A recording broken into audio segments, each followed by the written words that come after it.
Assalamualaikum warahmatullahi wabarakatuh. Perkenalkan, kami dari kelompok 2 yang beranggotakan Sevi Yulitasari Indria, Vika Rizka Marcella, Wilda Marlina, dan Vivi Nurfitriani.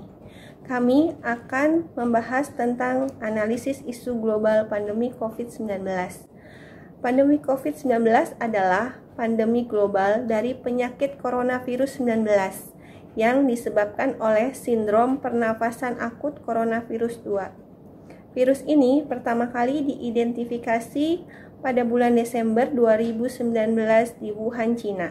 Kemudian dinyatakan pandemi tanggal 11 Maret 2020. Cara penyebaran virus corona ini dapat melalui droplet atau aerosol, transmisi udara, dan permukaan yang terkontaminasi. Gejala COVID-19 ini sangat bervariasi, mulai dari tidak ada gejala sampai yang paling parahnya menyebabkan kematian. Tindakan pencegahan COVID-19 yaitu dengan melakukan prokes 5M. Apa saja? Yaitu memakai masker, mencuci tangan, menjaga jarak, menjauhi kerumunan, dan membatasi mobilitas, serta melakukan vaksinasi COVID-19. Untuk pembahasan selanjutnya tentang dampak negatif dan dampak positif serta solusinya akan dijelaskan oleh rekan saya.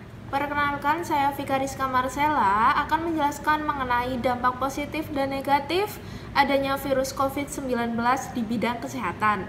Dampak negatif diantaranya, rumah sakit mengalami kewalahan dalam menangani pasien COVID-19 yang terus meningkat. Tenaga kesehatan beresiko tinggi tertular COVID-19 jika tidak menggunakan APD sesuai tingkat perlindungan penanganan pasien COVID-19. Pasien non-COVID-19 ikut merasa cemas sehingga takut apabila melakukan pengobatan ke rumah sakit. Pasien penderita COVID-19 merasa depresi. Hal ini yang menyebabkan tingginya angka kematian penderita COVID-19. Adapun dampak positifnya yaitu masyarakat menjadi lebih peduli terhadap pentingnya menjaga kesehatan dan mengikuti protokol kesehatan dengan baik. Kehadiran COVID-19 meningkatkan kesadaran masyarakat dalam berolahraga untuk menjaga kesehatannya. Para peneliti dan ilmuwan terpacu untuk menemukan vaksin yang dapat mencegah penyebaran COVID-19. Dan semua masyarakat menjadi lebih waspada. Dampak negatif dari pandemi COVID-19 di bidang pendidikan antara lain, yang pertama adalah pemerintah harus membuat kebijakan baru untuk meliburkan atau mengganti sistem belajar yang asalnya di sekolah menjadi di rumah. Kemudian yang kedua adalah membuat ketidakpahaman baik bagi murid, guru, ataupun orang tua pada proses pembelajaran.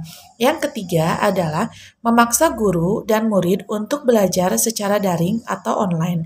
Yang keempat adalah pembelajaran menjadi tidak maksimal karena keterbatasan sarana dan prasarana. Kemudian yang kelima adalah meningkatkan resiko anak putus sekolah karena munculnya berbagai masalah pada saat proses belajar secara online.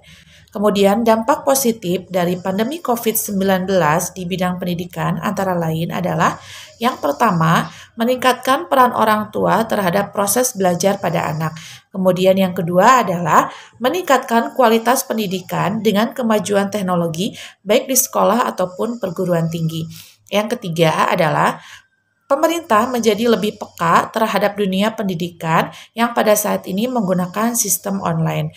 Kemudian yang keempat adalah meningkatkan kemampuan baik bagi murid, guru, ataupun dosen terhadap teknologi. Kemudian yang kelima adalah meningkatkan pengetahuan dan wawasan baik bagi murid, guru, ataupun dosen. Ini adalah dampak COVID-19 di bidang ekonomi. Dampak positifnya yaitu terbukanya peluang pasar ekspor baru selain Cina.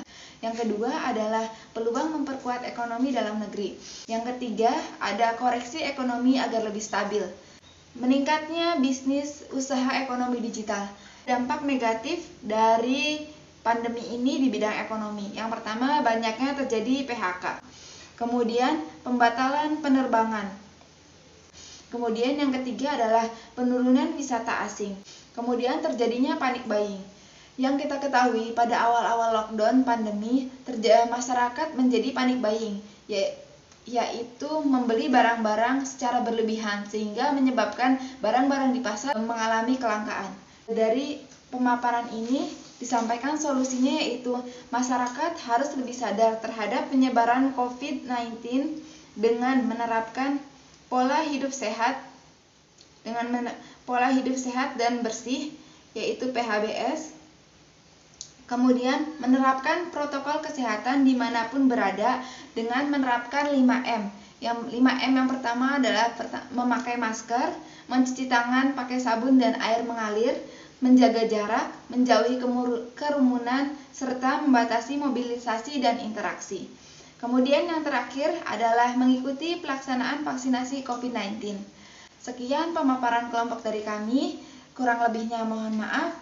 Wabillahi taufiq wal hidayah. Wassalamualaikum warahmatullahi wabarakatuh.